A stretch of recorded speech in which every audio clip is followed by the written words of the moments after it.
America 1920 to 1973, Opportunity and Equality. The boom.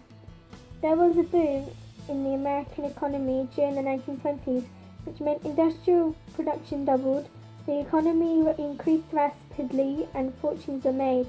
This happened for several reasons, such as World War I. The Long War cost a huge amount of money, which European economies struggled with. However, the US grew rich during the war years. Due to not being destroyed by bombs meant the country could dominate the European industry.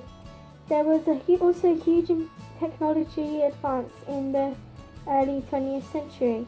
Machines improved manufacturing techniques, producing huge amounts of good quality goods. Mass production started, and within the decade, economic output increased by 50%. This meant products were affordable, so more people bought them. The 1920s were the wealthiest America had ever been, and was called the time of confidence. The government had very little interference with the economy, but helped by keeping taxes as low as possible. By 1928, 20% of Americans owned a car, and by 1929, 10 million radios had been sold. Entertainment. Jazz music was a craze in the 1920s, as it was accessible due to the radios. The music genre stemmed from rituals sung by African slaves, used to boost their morale in the tough times. Famous jazz performers of the 1920s were Louis Armstrong and Duke Ellington. More people had started to go out to drink at clubs socially.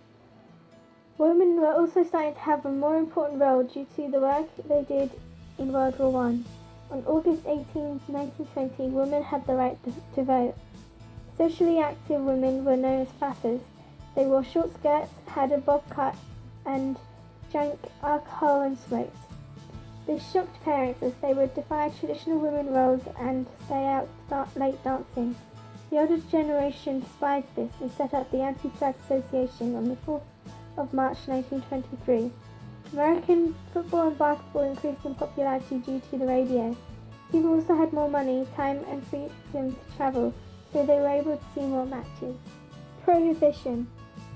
This is the action of forbidding something, especially by law. In the 1920s, the 18th Amendment passed, which prohibited the manufacture of alcoholic beverages. This was for many reasons. Morals. While troops were fighting, most thought it was inappropriate and wrong for Americans to enjoy alcohol. National feeling. When America joined the World War, Americans were against consuming alcohol, especially as many breweries were German. Organizations were set up, such as the Anti-Saloon League, which believed alcohol was damaging American society. Religious. Alcohol was against God's will, except for ceremonial wine.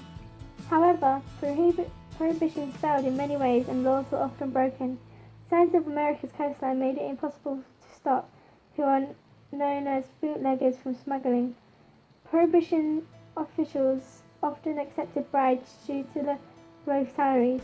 As the war was over, America felt that there should be no more guilt, and America deserved to celebrate. To support this, bars claimed to sell soft drinks but were actually selling alcohol. Gang crime increased significantly around alcohol during Prohibition than when alcohol was legal. Gangsters included Al Capone and Bugs Moran, who made a lot of money from organized crime. The two leaders often fought each other. Famous brawl was the St. Valentine's Day Massacre. This was when 7 members of Bugs Moran's gang were slaughtered by those loyal to Al Capone on a Florida beach. Capone was eventually jailed, but not for the hundreds of murders he was responsible for. It was for tax evasion. In 1929, the Wickham Commission reported that Prohibition was not working, as crime was getting worse and people were still drinking. So in February 1933, Congress passed the 21st Amendment, ending Prohibition.